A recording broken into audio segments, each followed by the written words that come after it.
Head coach Jerry Mack now joining us. Coach, coming off a win against South Carolina State last week. You want to go back and talk about that win? Very excited for our program and for our football team from that win. I think we grew a lot as a football team. I think the character of our football team was revealed quite a bit in that game. You saw some guys step up in some roles that they haven't had in the last couple of weeks. I saw some guys grow from a maturity standpoint. It's almost like the team grew right before our eyes. And I'm very proud of their performance, gutsy performance. They were able to overcome some adversity throughout the course of the game. And that's kind of been the signature of our program here. You know, it's not going to always be good. It's not going to always be bad, but it's going to be somewhere in between, and we got to try to overcome some things. And, Coach, this game becomes one of two back-to-back nationally televised conference games for North Carolina Central. Talk about the experience of playing on national television and the exposure for the program. It was great. The ESPN analysts, they constantly talked about the atmosphere of playing in North Carolina Central. Just over the years, you've seen that the atmosphere has constantly increased. We've had almost two back-to-back capacity crowds in O'Kelly Riddick. So our fans and our alum, and more importantly, the community, is really starting to get behind us as a program. So we're really excited to, have another opportunity to go on national television, although it's on the road, to just continue to increase our exposure and our brand. With this game, you have I think like 14 kids returning home to Florida, obviously for the first time since the storms kind of hit that state a couple weeks ago. When that was going on, did you kind of talk to some of the guys, or did any of the guys come to you just with concerns about their families? Some of them did, and we tried to ease their mind, let them take some time to, research and constantly get on the phone or contact a lot of their families back at home. A lot of them, I think, were pretty much safe. Their families were pretty much taken care of. But, you always have to be sympathetic to those guys' needs and where their minds are at. And it's really difficult because, you got to try to focus and balance trying to play a college football game, trying to go to class and maintain all those requirements that they have to do with this still having their family on their mind. Could you tell with some of the guys maybe that it was something they was thinking about maybe doing practice, or when you just saw them around? You could. For a couple of days there, you could tell, they moved around a little bit slower. Sometimes their mind wasn't quite into what was going on. But after a couple of days, I think when they really knew that their families were going to be okay and the storm had kind of passed by or, didn't affect their families as much as they thought they were fine. I know there's a football game to be played, but for those guys, this is a homecoming, not only to play the game, but I guess after the game, to actually lay eyes on their families for the first time and get to hug them and talk to them. How big is that going to be for those 14 guys, or however many those guys are traveling? It's great. That's what we talk about. Football is more than a game, more than anything. To get a chance to go back to their home state and see their families for the first time in a while, that's going to mean a lot to them. And that's all because of the game of football. They get to fly down. Some guys are going to experience their flight for the first time. And that's just, sports brings people together. Just curious, how much time will they have, maybe Wednesday or after the game, to kind of interact with their families before you guys got to come back or before you guys got to get to the stadium and play? Not very much. We're going to get down there on Wednesday, and they have some time at the hotel, kind of late afternoon to in the evening. So families may want to come by the hotel and just kind of catch up some after the game. Briefly, you can catch up, but we got to get back on the plane and head back. When a situation like this, when those guys return to a home state, do you see an extra pep in their step, or do they take the game a little bit personal because they're returning home and playing against a lot of friends and playing in front of family, sometimes for the first time? It does. You can definitely tell a little bit more pep in guys' step because they get, not only when you think about just the families, you got to think about former coaches or former classmates that are still down there in Florida, getting an opportunity to come see them play, sometimes for the first time, and in some cases the only time they ever get a chance to see them play. Not all those guys' families get a chance to make it up here to North Carolina or even this part of the country to see them play a game, sometimes into their senior year. So for them to have an opportunity, we always make at least one trip to Florida every year, whether it's to play Florida A&M or go play Bethune-Cookman. And I think that's an opportunity to not only for those guys' families to see them play, but also, too, from a recruiting standpoint, us to get some exposure down there in Florida. Coach, what does it say about the win that you guys got this past Thursday as far as the program and where you guys are at with this winning streak that you have within the conference and just your team knowing how to win these games no matter what the circumstances may be come the fourth quarter?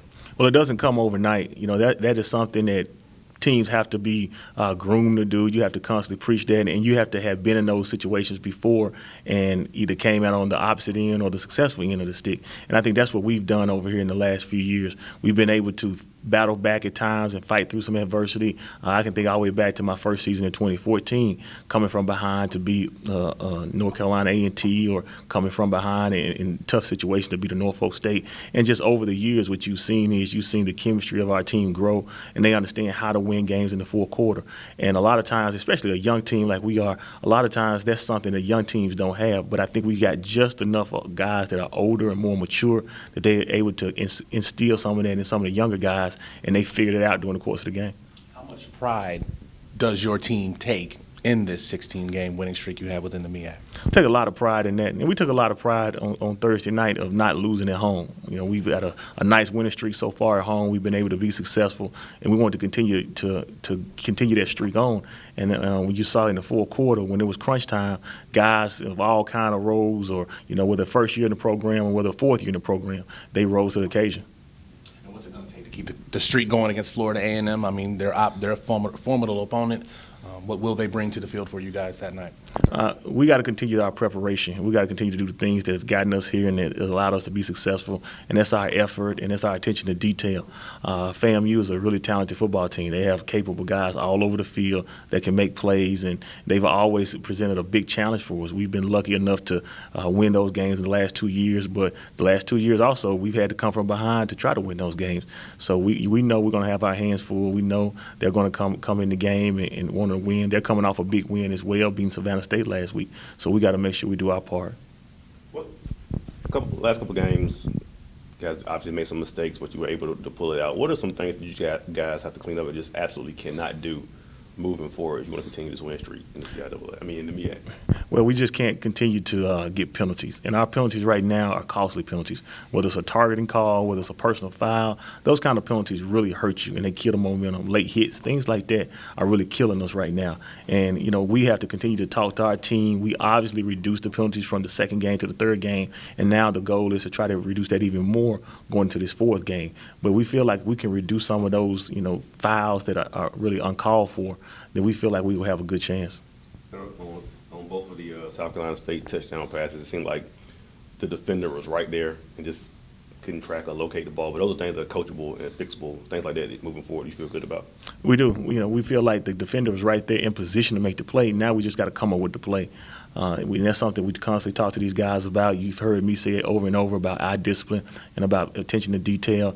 And if we can just clean up some of those fine-tuned things, that we feel like we really got a chance to win. And that's what's going on week to week. We just want to continue to grow and get better as a football program. It's not going to be magic all of a sudden. One week it's going to all come together. But we feel like if we just keep getting better week to week, we will have a chance in the end.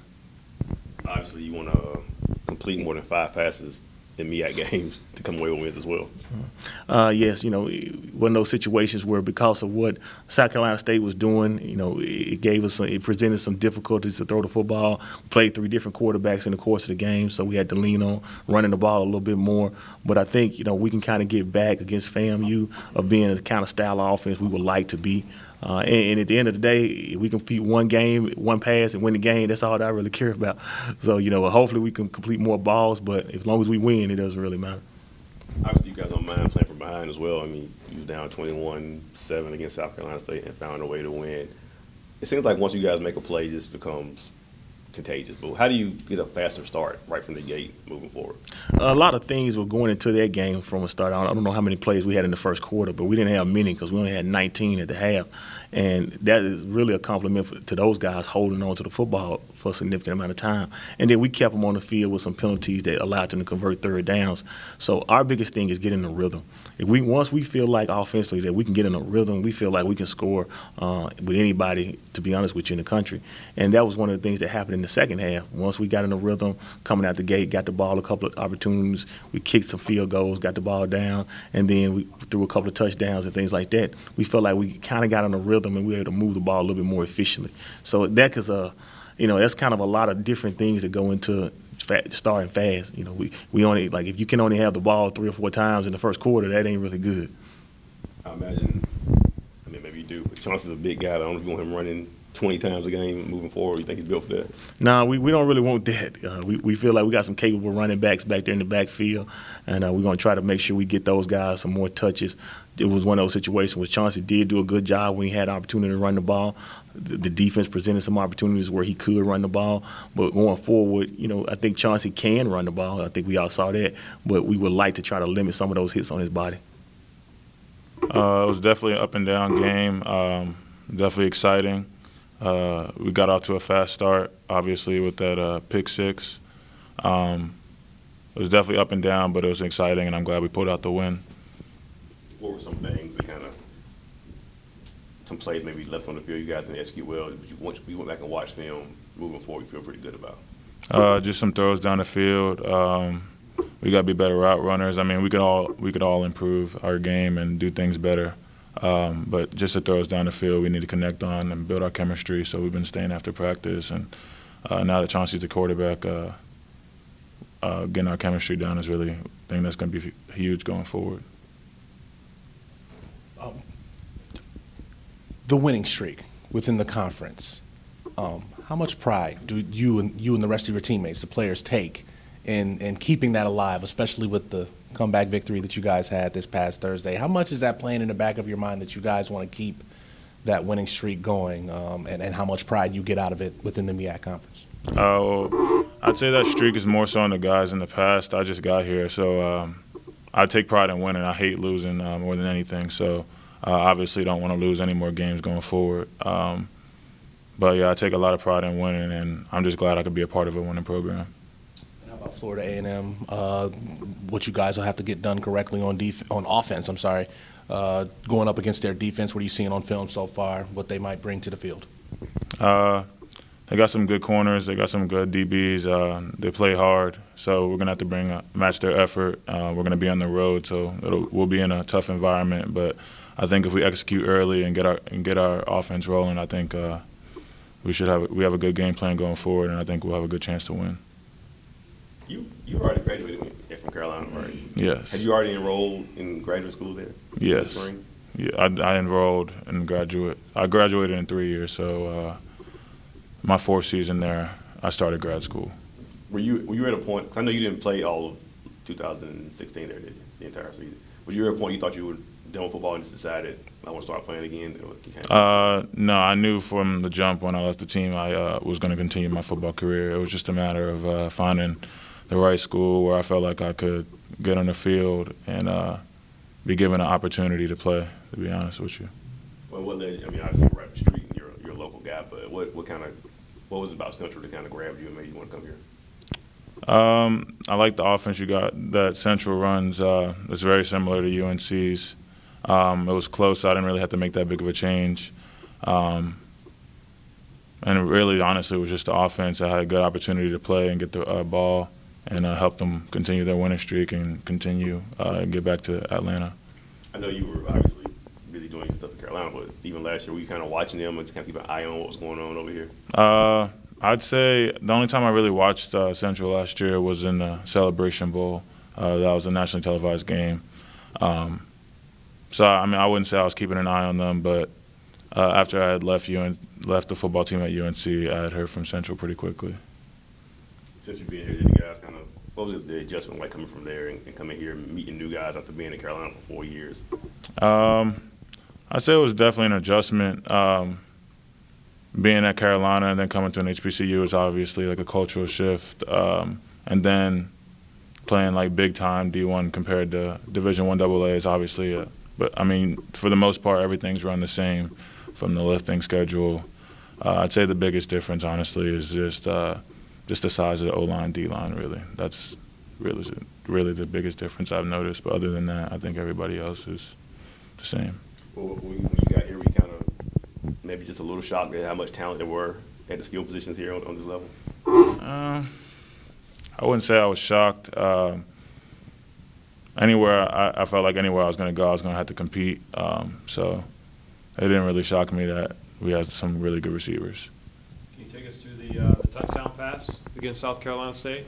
It was good to finally score my first career touchdown. It's been a long time coming. To be honest with you, I'm just I'm more focused on the plays I didn't do well on than the plays I did well on. So, I mean, the touchdown is nice, but I definitely want to improve my play going forward. Was that the first touchdown you've had in your career? Yeah, Career? but my first touchdown in my college career. I've gotten close a couple times, but it felt like a big monkey off my back scoring that first one. I feel like, I could be wrong here, but it looked like you had more emotion with the first catch against Duke as opposed to the touchdown. He's kind of like, business as usual. Is that fair to say? Yeah, I guess you could say that. How I felt a certain kind of way playing against Duke just because I played against them the last 4 years and they were kind of our rival. So I still felt I still don't like Duke too much. So I definitely felt some emotion after that catch, and it was just a good catch to have at the beginning of the season, our second or third drive of the season. So I just wanted to give our team a spark. And I know you say you think more about the plays you didn't make, but since you've been here through 3 games, do you feel like, okay, I'm finally showing my abilities, what I'm capable of, and what I could have been doing the last 3 or 4 years? Yeah, I mean, I feel like we're definitely about to start hitting our stride. I've always felt like I was talented. It was just a matter of getting an opportunity, and I played behind some good guys. Some guys that are my best friends. A lot of them are in the NFL now, so I mean, I can't be mad at them. But I always felt like I was good enough, and I always just felt like I needed an opportunity. And now that I have it, I don't want to let one moment slip, because I felt like I have a good chance to accomplish what I want to accomplish going forward. And if I do, I feel like I'll be where I want to be. How does that make you feel? Those guys at the next level. I mean, you're around them all the time. You feel like you compete with those guys. To hear from them and them give you words of encouragement during your time here at Central. Well, Mitch and Switz were my roommates for 3 years at UNC, so those will be like my best friends for the rest of my life. So having those dudes that can give me advice from the next level and just tell me what I need to work on and tell me what I can continue to improve on and what the game is like up there just only motivates me more. And just continue to work to get better every day, because when you step out there, you're either getting better or you're getting worse. You never stay the same. So.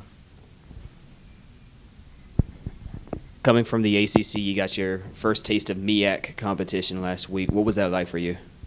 It was definitely different. I mean, I feel like you have to respect your opponent no matter who it is. It could be a D3 school, but you still have to go out there and execute. So I wouldn't say it was like a big difference. I mean, you still have to go out there and compete. So I'm pleased that we came out with the win, but there are definitely some things we could improve on going forward. This has been an exclusive presentation of the NCCU Sports Network.